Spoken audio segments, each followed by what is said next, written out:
Man, forget your Transformers G.I. Joe crossover figures.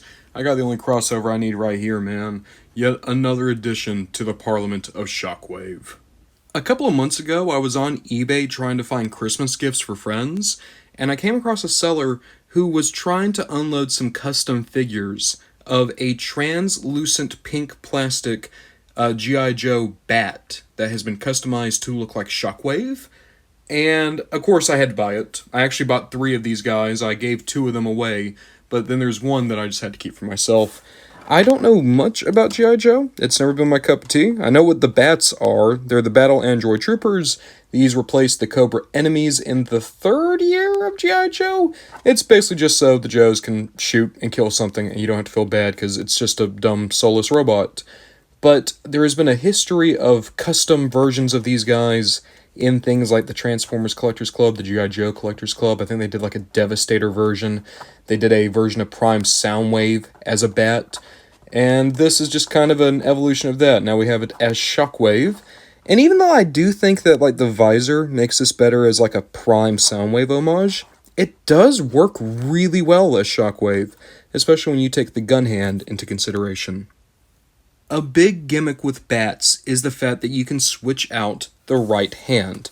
If you look here, you can see right now I have a more kind of blaster nozzle, I think on a proper bat. This is the flamethrower, where you can take this out, and you got a stub. Looking on the backpack, you have the other pieces you can use. So you have a hand, and you can see it's just as simple as putting it on. Boom, you got a nice hand there. You also have this. Actually, this is the flamethrower. The thing I have been using is just a laser hand. But now you got the flamethrower. Again, looks pretty cool. Not as shockwave blastery as the other hand, but it still works. And then you also have the claw hand, kind of a gripper crusher thing that you can use to really slaughter, massacre some Joes. Can't you just see this bat going around and just, I don't know, is there a kid, G.I. Joe? There's a child, I'm pretty sure, in G.I. Joe. If not, then, Scarlet, sure. He's gonna go and he's gonna rip out Scarlet's eyes. No, even better. He's gonna rip out Snake Eyes' voice box. This is the reason why Snake Eyes can't talk. Right here, baby. Him and his claw arm. G.I. Joe fans, please don't leave the comments telling me how Snake Eyes lost his voice. I know how he lost his voice.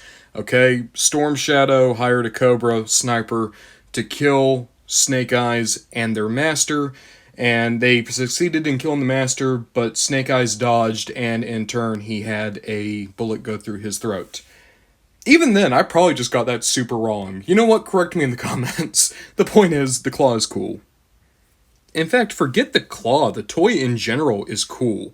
Even though I'm not a G.I. Joe person, I have a lot of respect for their designs, and the bat is a very toyetic look. I actually have a couple of the classified bats. Unfortunately, I don't have them with me right now. They're in storage. But I really enjoy this overall look for an evil robot minion. In terms of articulation, this is the old O-ring body, so you have a good universal here in the head. You can go side to side, up and down. You have a universal in the shoulder. On both, you have a swivel in the upper arm as well as a hinge. You also have waist swivel on the side that you can actually flip the gun out on. You have the O-ring in the center, which gives you a lot of range in the upper lower body. Keep in mind, though, rubber O-rings, those will disintegrate. They'll snap one day. Thankfully, it's very easy to change out the O-rings on a G.I. Joe figure, so if it ever does give out, you can replace it very easily. That also means that you have a universal down here in the hinge, and a hinge here in the knee. My bat does have a hard time standing up. I think that's just because of the backpack, but as long as you get him leaning forward, he tends to be okay. And then, of course, when you're not using accessories, you can always just pick one hand to put on. I'm going to put the blaster hand back on. And then the rest can just be put up here in the backpack, nice and easy. No problems whatsoever.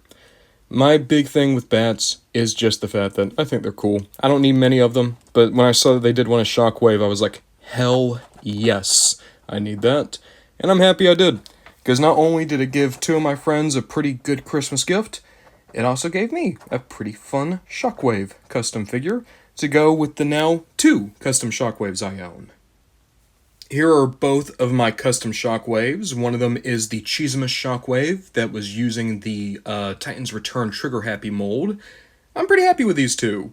I would like to get more fan-created shockwaves. I'm looking at like just some fan artists that I might like to pick stuff up from right now. But for the time being, these are my two fan-made custom figures, and they are both very welcome on my Sunday Shockwave playlist, as well as my Parliament of Shockwave shelf. And here's the Parliament of Shockwave all together on the shelf. I gotta say, I really like how this came together, and I think it's gotten to a point now where they're probably never going to go all back to the review stand. They're probably going to just hang out here, and we will see the lineup every time we come back to Sunday Shockwave. As for Sunday Shockwave, I want to make this point abundantly clear. The series was supposed to end, which means that we were never going to talk about my Mastermind creations. We were never going to talk about that little submarine dude, and we were never going to talk about Animated Shockwave. I thought that it had run its course and people were done with it, but in all honesty, it was people like Cheesimus, so many people who wanted the show to come back, and then also Laura Shard, who out of nowhere made an amazing piece. And it made me realize I want to try to wrap Sunday Shockwave up in a more satisfying way. So hopefully, for the next few Sundays coming up, we're going to talk about the remainder of my Shockwaves, and eventually, we might even get a couple more fan-made shockwaves. But for the time being, our boy is gonna stand here, nice and secure, dead center,